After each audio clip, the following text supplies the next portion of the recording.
Hello friends, Vardhan academy में आप सभी का स्वागत है। दोस्तों, आज की इस वीडियो में हम लोग साइंस की क्लास को पढ़ेंगे, ठीक है। और इसके अंतर्गत हम लोग देखिए कौन कौन से चैप्टर पढ़ेंगे, सिलेबस देख लेते हैं पहले।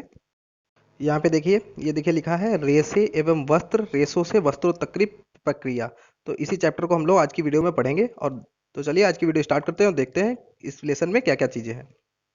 तो ये देखिए यहाँ पर लिखा है तंतु से वस्त्रों तक, मतलब रेशों से वस्त्रों तक, ठीक है। ये चैप्टर और इसके साथ एक बहुत छोटा सा चैप्टर है, इसको भी हम लोग मिस नहीं करेंगे क्योंकि इसमें भौतिक परिवर्तन, रासायनिक परिवर्तन से संबंधित बहुत अच्छे क्वेश्चन यहाँ से बन सकते हैं।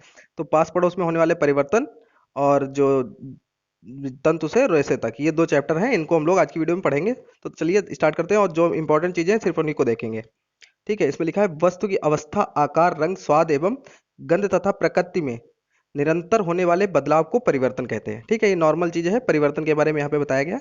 लेकिन हम लोग आगे बढ़ते हैं। मंद एवं तीव्र परिवर्तन। तो मंद और तीव्र परिवर्तन क्या होते हैं, ठीक है। जो जब किसी परिवर्तन में संपन्न होने में अधिक समय लगता है तो इसे मंद गति से होने वाला परिवर्तन कहते हैं, ठीक है। और जब कोई परिवर्तन जल्दी से हो जाता है तब उसको तीव्र गति वाला परिवर्तन कहते हैं। तो इसके जो यहाँ पे देखिए, जैसे आप लोग देख लीजिए कि जल है, जल में अगर हम लोग नील डालते हैं, नील जैसे नहीं, मतलब सफेद कपड़ों को अच्छे उसकी क्वालिटी रखने के लिए सब नील मिलाते हैं नहीं, ठीक है। तो जल में नील जैसे ही घोलते हैं तो वो उसका कलर नीला हो जाता है तुरंत। तो ये तीव्र परिवर्तन हो गया। लेकिन दूध से दही जमना, ये हमारा मंद परिवर्तन होगा, क्योंकि इसमें टाइम लगता है, ठीक है। तो यहाँ पे लिखा भी है। तो इस तरीके से ये माचिस का जलना, ये तीव्र परिवर्तन है, तुरंत जल जाती है।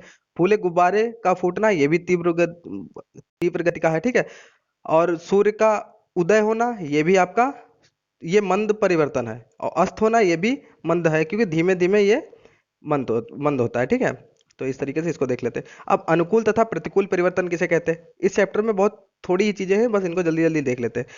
जो परिवर्तन हमारे अनुकूल में उपयोगी और लाभदायक होते हैं उन्हें परिवर्तन अनुकूल परिवर्तन कहते हैं, ठीक है। जैसे अनुकूल क्या, रोटी, यहाँ पे देखिए, ठीक है। और दूसरा है, पहले इनको देख लेते हैं, अनुपयोगी तथा हानिकारक परिवर्तन प्रतिकूल परिवर्तन कहलाते हैं, ठीक। अब आगे देखते हैं। अब देखिए यहाँ पर एक ही परिवर्तन कभी अनुकूल तो कभी प्रतिकूल हो सकता है। जैसे फसल तैयार होते समय वर्षा का होना अनुकूल परिवर्तन है, परंतु फसल पक जाने के बाद बादलों का बरसना प्रतिकूल परिवर्तन है, क्योंकि बाद में अगर पानी बरसेगा तो नुकसान हो जाएगा। और नियमित तथा अनियमित परिवर्तन क्या होते हैं, कि जैसे ऋतुओं ऋतुओं का बदलना, दिन रात का होना, ये हमारे नियमित परिवर्तन है। रात दिन डेली होता है, ऋतुओं का परिवर्तन समय के हिसाब से ही होता है। लेकिन अनियमित परिवर्तन जैसे वर्षा का होना, आंधी तूफान, बाढ़, सूखा, भूकंप और सुनामी, ज्वालामुखी का फूटना, ये सारे अनियमित परिवर्तन होते हैं। बस इनको हल्का हल्का जान लीजिए। प्रत्यावर्तित और अप्रत्यावर्तित या उत्क्रमणीय तथा अनुत्क्रमणीय परिवर्तन कौन से कहलाते हैं। तो देखिए, ऐसे परिवर्तन जिसमें परिस्थितियां उलट देने पर पदार्थ वापस अपनी पूर्व पूर्व अवस्था में आ जाते हैं, प्रत्यावर्तित परिवर्तन कहलाते हैं। जैसे रबर बैंड है, ठीक है, रबर बैंड है, या स्प्रिंग को खींचकर और छोड़ दें तो देखिए वो अपनी पुनः अवस्था में आ जाता है। इसलिए ये क्या हो जाते हैं कि प्रत्यावर्तित या उत्क्रमणीय मतलब जिसका क्रम बदला जा सके। जैसे आपने स्प्रिंग खींची और छोड़ दी तो वो वापस अपनी अवस्था में आ जाएगा। फिर देखिए, ऐसे परिवर्तन जिसमें पदार्थ पुनः अपनी पूर्व अवस्था में नहीं लाया जा सकता, अप्रत्यावर्तित परिवर्तन कहलाते हैं। जैसे दूध से दही का बनना, ठीक है, दूध से दही बन गया, उसके बाद आप लोग उसको दही से दूध नहीं बना सकते। मोमबत्ती का जलना, धूप बत्ती का जलना आदि, ये आपके क्या किसे अनुत्क्रमणीय और अप्रत्यावर्तित परिवर्तन ये कहलाते हैं, ठीक है। तो ये आप लोग, इसमें ऐसे क्वेश्चन आ सकता है कि इसमें से कौन सा प्रत्यावर्तित परिवर्तन का उदाहरण है। इनमें से एक दे दिया जाएगा, बाकी तीन नहीं दिए जाएंगे, आपको उसमें से बताना होगा, ठीक है। अब देखिए भौतिक तथा रासायनिक परिवर्तन, ये बहुत इंपॉर्टेंट है, इसको देख लेते हैं।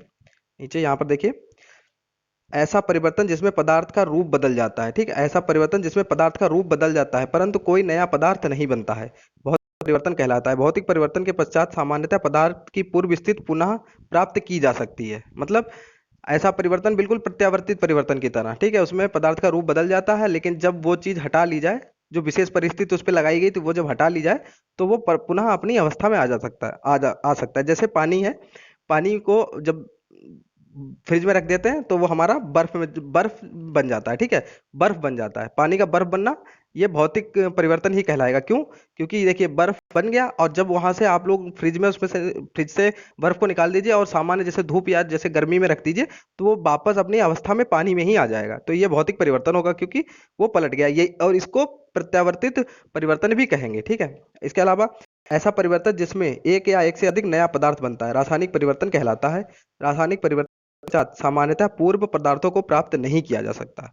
ठीक, तो जैसे दूध से दही जमना, ठीक, इनको प्राप्त नहीं किया जाता क्योंकि दही बनने के बाद उसको फिर से दूध नहीं बनाया जा सकता। तो ये रासायनिक परिवर्तन का उदाहरण हो गया। इस तरीके से जो भी होंगे प्राकृतिक तथा कृत्रिम परिवर्तन। तो प्राकृतिक में तो आप जानते ही हो, जो प्रकृति के द्वारा होते हैं, बादल बदलना, मौसम बदलना, बादल का आना, वर्षा का होना, ज्वालामुखी का फूटना, भूकंप का आना, ज्वार भाटा आदि, आंधी तूफान, बाढ़ सूखा आदि, ये सारे प्राकृतिक परिवर्तन है। और इसके अलावा कृत्रिम परिवर्तन क्या होते हैं? जैसे मिट्टी, सीमेंट, ईंटों से घर और इमारतें बनाई हम लोगों ने, ठीक है, दूध से दही बनाना, क्रीम बनाना, ये सब कृत्रिम परिवर्तन है, ये मानवों के द्वारा किए जाते हैं। अनियंत्रित तथा नियंत्रित परिवर्तन। अनियंत्रित परिवर्तन क्या होते हैं? जैसे जिसपे हमारा नियंत्रण नहीं हो, ठीक है, अपना कोई नियंत्रण नहीं है, वो अनियंत्रित। जैसे चंद्रमा की कलाओं में परिवर्तन, बादलों का आना, आंधी तूफान आदि का आना, इन पर हमारा कोई नियंत्रण नहीं है, तो ये अनियंत्रित परिवर्तन में आएंगे। ठीक है, नियंत्रित परिवर्तन क्या होते हैं? जिन पे हमारा मतलब नियंत्रण रहता है। जैसे बिजली के पंखे की गति को तेज या धीमी करना, लालटेन की रोशनी को कम या ज्यादा करना, जैसे, ठीक है, ये कर सकते हैं। आप देखिए, बस उस वाले चैप्टर में बहुत बस इतनी ही चीजें थी। आप देखिए तंतु से वस्त्र तक, इसमें देखते हैं क्या क्या चीजें हैं। इसमें देखिए यहाँ पर दे लिया है पादप रेशे, कपास व जूट, रेशेदार पौधों से उत्पादन के लिए भूमि का प्रकार, सूती धागे की कताई, ये सारी चीजें इसमें दी गई हैं। इसमें थोड़ी सी अच्छी चीजें दी गई हैं। पादप रेशे, कपास व जूट। ठीक, तो पादप रेशे क्या होते हैं? देखिए आप यहाँ पे लिखा है, पौधों के किसी तना, किसी भाग, तना, बीज, पत्ती, फल आदि से प्राप्त किए जाने प्राकृतिक रेशे पादप रेशे कहलाते हैं। कुछ पादप रेशे तथा उनसे प्राप्त स्रोतों की तालिका, ये तो फालतू बात। तो पादप रेशे क्या कहलाते हैं? जो पौधों के किसी भाग, मतलब तना, बीज, पत्ती, फल आदि से प्राप्त किए जाते हैं, उन्हें पादप रेशे कहलाते हैं। जैसे कपास और जूट, तो कपास और जूट हमारे पादप रेशे कहलाएंगे। इसके बाद देखिए, जंतुओं से प्राप्त किए जाने वाले प्राकृतिक रेशे जांतव रेशे, मतलब जंतु से प्राप्त जो रेशे कहलाए हैं उनको जांतव रेशे कहलाएंगे। जैसे ऊन भेड़ के बालों से तथा रेशम के धागे रेशम कीट के कोकून से प्राप्त किए जाते हैं। तो जो जांतव रेशे हैं वो क्या है? भेड़ से प्राप्त और ठीक है, ऊन, मतलब ऊन जो भेड़ से प्राप्त होती है वो हमारे जांतव रेशे हैं। और रेशम जो रेशम के कीड़े कोकून से प्राप्त किए जाते हैं। इसके अलावा संश्लेषित रेशे क्या होते हैं? यहाँ पे लिखा है, कुछ रेशों को मनुष्य कृत्रिम ढंग से पेट्रोलियम उत्पादों के जटिल रासायनिक परिवर्तनों के पश्चात बनाता है, इन्हें संश्लेषित रेशे कहा जाता है। जैसे नायलॉन, पॉलिएस्टर, रेयान आदि। ये क्वेश्चन काफी पूछा जाता है कि संश्लेषित रेशे का उदाहरण क्या है? तो नायलॉन, पॉलिएस्टर, रेयान, ये आपके संश्लेषित रेशों का उदाहरण है। ठीक, इनको आप लोग लिख लीजिए, कॉपी पेन आप लोग लेके बैठे होंगे उम्मीद है। ठीक है, इनको लिखते जाइए जो भी इंपॉर्टेंट लगे। अब यहाँ पे देखिए, यहाँ पे पूरी प्रोसेस लिखी है। पहले जंतु और रेशा होता है, उससे हम लोग बनाते हैं धागा, धागे से कपड़ा बनाया जाता है। ठीक है, कपड़ा बना दिए, पूरा थान तैयार कर दिया जाता है कपड़े का, उसके बाद वस्त्र सिले जाते हैं। ठीक है, तो ये पूरी प्रोसेस है इसकी। आगे देखिए, कपास। ठीक है, इसमें लिखा है, कपास रुई एक पादप रेशा है जिसे कपास पौधे के बीज बिनौलों से प्राप्त किया जाता है। एक क्वेश्चन ये भी बन सकता है कि कपास के पौधे के जो बीज होते हैं उन्हें क्या कहा जाता है? तो उसे बिनौला कहा जाता है। ठीक है, बिनौला। इसके उत्पादन में भारत का विश्व में प्रमुख स्थान है। अब भारत में ये कहाँ कहाँ पाया जाता है, ये क्वेश्चन भी पूछा जाता है, क्योंकि आपके देखिए सीटेट में क्वेश्चन ऐसे ही कुछ आया था कि तेल के प्रमुख उत्पादक राज्य कौन कौन से। इसीलिए कपास से संबंधित जा सकता है महाराष्ट्र, गुजरात, तमिलनाडु, मध्य प्रदेश, आंध्र प्रदेश, राजस्थान और पंजाब राज्यों में कपास की खेती की प्रमुखता होती है। ठीक है, कपास की खेती के लिए काली मिट्टी तथा उष्ण जलवायु उपयुक्त रहता है। ठीक है, तो काली मिट्टी इसके लिए उपयुक्त होती है कपास की खेती के लिए। नीचे आते हैं, अब ये देखो बीटी कपास क्या है। बीटी कपास, इसके बारे में थोड़ा सा देख लेते हैं। पिछले 3 दशकों में विज्ञान की आधुनिक तकनीक जैव प्रौद्योगिकी द्वारा कपास की एक ऐसी प्रजाति विकसित की गई है जिसे बीटी कपास कहते हैं। अब बस इसमें एक ही चीज याद रखिए, एक ही चीज पूछने वाली है कि बीटी कपास कहाँ कहाँ इसकी खेती होती है। ठीक है, तो इसकी जो खेती है वो आपकी होती है गुजरात, महाराष्ट्र एवं आंध्र प्रदेश, इसमें प्रमुख है। ठीक है, बीटी कपास के लिए। ठीक, अब आगे देखते हैं, जूट पटसन। जूट के लिए सिर्फ इतना ही देख लेते, एक पादप रेशा है जिसे पटसन पौधे सनई के तने से प्राप्त किया जाता है। ठीक, प्राप्त किया जाता है। भारत में जूट की खेती मुख्यतया, ये देखिए नोट करने वाली बात है, पश्चिम बंगाल, असम और बिहार में की जाती है। ठीक, जूट और पटसन की खेती जो है वो मुख्यतया पश्चिम बंगाल, असम और बिहार में की जाती है। ठीक, सिर्फ इंपॉर्टेंट चीजों को ही देखते हुए चलते हैं हम लोग। कुछ और भी जाने, यहाँ पे लिखा है, स्वतंत्रता आंदोलन के समय राष्ट्रपिता महात्मा गांधी जी ने ब्रिटेन के मिलों में बने आयातित कपड़ों का बहिष्कार किया तथा चरखे द्वारा हाथ के कते धागों से बुने वस्त्रों का उपयोग करके इसे लोकप्रियता प्रदान किया। इस प्रकार चरखे से बुने वस्त्रों को खादी का नाम दिया गया। ठीक है, तो इस प्रकार चरखे से बुने वस्त्रों को खादी का नाम दिया गया। आप लोगों को पता होगा, फिर भी मैंने यहाँ पे हल्का सा कर दिया। ठीक, अब लास्ट चीज यहाँ पे हल्की सी यहाँ पे दी गई है। आद्य मतलब पुराने भारतवासी रुई से बने वस्त्र पहनते थे जो गंगा नदी के निकटवर्ती क्षेत्रों में उगाई जाती थी। अफ्रीका के नील नदी के किनारे फ्लैक्स की खेती होने के कारण वहां के लोगों वस्त्रों को बनाने के लिए इसी प्राकृतिक तंतुओं का प्रयोग करते थे। कटाई व सिलाई का ज्ञान न होने के कारण मानव शरीर अपने वस्त्रों से विभिन्न ढंग से ढक लेता था।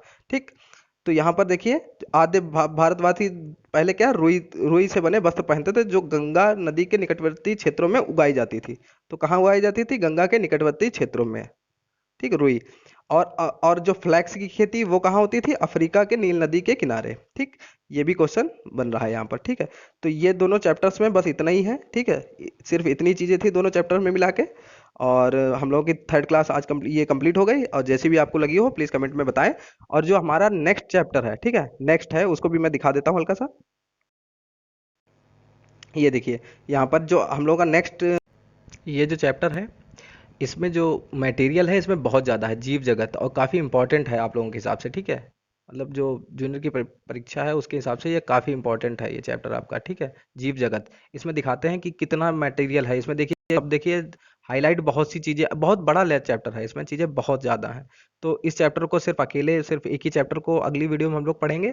और उसके बाद जो नेक्स्ट, उसके बाद जो वीडियो होगी फिफ्थ क्लास, उसमें हम लोग दो चैप्टर को एक साथ पढ़ेंगे। ठीक है, इससे पहले वाली भी जो वीडियो थे उसमें भी दो चैप्टर्स को एक बार एक साथ पढ़ा था। इसमें देखिए काफ़ी मैटर है, इसलिए इसको सिर्फ सिंगल ही पढ़ेंगे जिससे सही से ये पूरी कंप्लीट की जा सके। ठीक है, तो दोस्तों आज की वीडियो में सिर्फ इतना ही। मिलते हैं अपनी नेक्स्ट वीडियो में, तब तक के लिए नमस्कार।